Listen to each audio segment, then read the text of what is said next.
नमस्कार दोस्तों, मैं हूं ममता तिवारी और आप सभी का स्वागत करती हूं मेरे चैनल ममताज वे में। कैसे हैं आप सब? तो ये बताने के लिए कमेंट बॉक्स में हर हर महादेव हमेशा की तरह जरूर लिखें।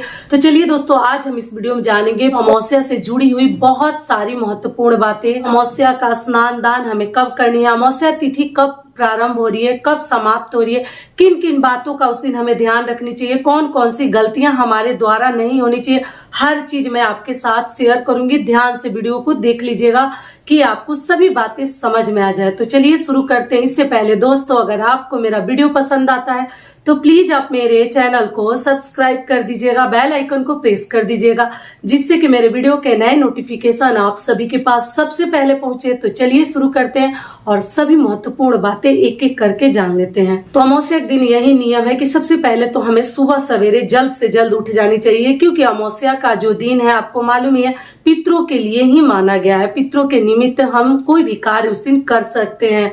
जैसे कई लोग तर्पण वगैरह नदी में जाकर करते हैं, तो आप देख लीजिएगा, आप घर में भी स्नान कर सकते हैं। आप नदी सरोवर अगर आपके आसपास इजीली मिल जाता है तो आप लोग अमावस्या के दिन बहुत ही अच्छा होता है स्नान दान करना।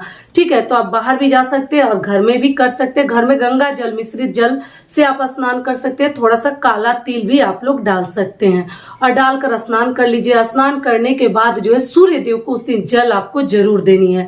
आप बाहर भी करते हैं स्नान तो भी, घर में भी करते हैं तो भी। और सूर्य देव को जल देते समय ओम गृणी सूर्याय नमः मंत्र है सूर्य देव का। ओम आदित्याय नमः भी आप लोग बोल सकते हैं, ओम सूर्याय नमः भी आप लोग बोल सकते हैं। और आप जो है 7 परिक्रमा या 5 परिक्रमा लगाकर सूर्य देव को हमें जल देनी है। अक्षत, काला तिल, कुश भी कई लोग डालते हैं। और आप जो है गंगा जल मिश्रित भी, मतलब गंगा जल का भी जल ले सकते हैं। अगर बाहर जा रहे हैं तो वही जल रहेगा। और घर में भी देते हैं तो गंगा जल आप है तो मिला लीजिए, नहीं है तो सिंपल साधारण जल से भी आप सूर्य देव को जल दे सकते हैं। और जब जल देते हैं तो पितरों को जरूर हमें याद करनी चाहिए। तो चलिए दोस्तों, सबसे पहले जान लेते हैं फाल्गुन माह की अमावस्या तिथि कब प्रारंभ हो रही है, कब समाप्त हो रही है।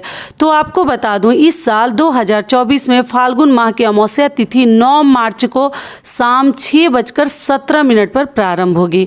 अमावस्या तिथि समाप्त होगी 10 मार्च को दोपहर 2:29 पर। इस स्थिति में उदया तिथि को ध्यान में रखते हुए हमें 10 मार्च के दिन ही अमावस्या के जितने भी नियम विधि है, दान, स्नान, तर्पण, व्रत, सभी कार्य जो है हम 10 मार्च को ही करेंगे।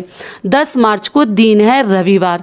तो एक चीज और आपको साथ में बता दूं, ध्यान रखिएगा, रविवार के दिन कौन कौन से कार्य हमें नहीं करने हैं, क्योंकि रविवार का दिन जो है खरवार के नाम से जाना जाता है। तो अमावस्या तिथि इस बार रविवार को पड़ रही है। तो देखिए, पहले आपको समझा दूं कि रविवार पड़ने की वजह से अमावस्या के दिन नियम है कि हम पीपल वृक्ष की पूजा करते हैं। पितरों को तो याद करते हैं, तर्पण वगैरह तो जो करते हैं, दान स्नान वो तो करते ही हैं। ध्यान रखिएगा कि रविवार के दिन आपको पीपल पूजा नहीं करनी है, क्योंकि रविवार के दिन दरिद्रता का निवास माना जाता है, अलक्ष्मी का निवास माना जाता है पीपल वृक्ष के ऊपर। तो कभी आप लोग पूजा पाठ रविवार के दिन ना करें, ठीक है, नहीं तो गले पड़ जाएगा परेशानी और जो भी दुख और कष्ट है। अगली चीज क्या है कि रविवार के दिन अमावस्या तिथि पड़ी है, तो मैक्सिमम लोग, दुनिया में अधिकतर लोग, मुझे लगता है रविवार के दिन ऑफिस वाले महिलाएं वर्किंग हैं और रविवार का दिन ही चयन करती हैं बाल धोने के लिए। तो रविवार के दिन अमावस्या तिथि पड़ने की वजह से आपको बाल नहीं धोनी है। सुहागन महिलाओं को तो धोनी ही नहीं है। लड़कियां भी कोशिश करें कि रविवार के दिन अमावस्या पड़ रहा है तो इस वजह से आपको जो है बाल नहीं धोनी है। पीपल वृक्ष की भी पूजा नहीं करनी है और आपको बाल भी नहीं धोनी है। रह गई सिंदूर लगाने की बात, तो देखिए रविवार के दिन अमावस्या तिथि पड़ी है, तो ऐसे किसी भी अमावस्या के दिन नियम है कि हमें जो है पीला सिंदूर लगा सकते हैं। आप लोग पूछते हैं दीदी पीला सिंदूर लगा सकते हैं, तो जी, लेकिन अगर रविवार और मंगलवार के दिन अमावस्या तिथि पड़ जाती है तो आपको कभी भी पीला सिंदूर नहीं लगानी चाहिए। ये भी आप लोग ध्यान रखेंगे हर सुहागन महिलाएं, क्योंकि बिल्कुल सही नहीं होता। ये जो दोनों दिन है ये खरवार के नाम से जाने जाते हैं, तो आप लोग उस दिन सिंदूर भी ना लगाएं। और एक चीज और समझा दूं, देखिए आप लाल सिंदूर लगा सकती हैं लेकिन पीला मत लगाइएगा। बाल भी ना धोएं और आप जो है पीपल वृक्ष की पूजा भी मत कीजिएगा। एकदम बातों को ध्यान से समझ लीजिएगा। ये अब आगे जान लेते हैं स्नान दान का शुभ मुहूर्त क्या है। दोपहर का भी शुभ मुहूर्त मैं आपको बता दे रही हूँ और सुबह का भी। तो देखिए, जो लोग भी स्नान दान करना चाहते हैं नदी सरोवर में सुबह 4:50 से लेकर 5:48 तक आप लोग सुबह में स्नान कर सकते हैं ब्रह्म मुहूर्त में, ठीक है। और इधर जो है आपको दोपहर में अगर करनी है अभिजीत मुहूर्त में, तो आप दोपहर 12:08 से लेकर दोपहर 1:55 तक स्नान और दान कर सकते हैं। तो दोनों समय में आप लोग देख लीजिएगा, जिस समय भी आपको सुविधा हो आप लोग उसके अनुसार ही कार्य कीजिएगा। तो अगला नियम क्या है कि अमावस्या के दिन देर रात तक आप लोग बाहर मत रहिएगा।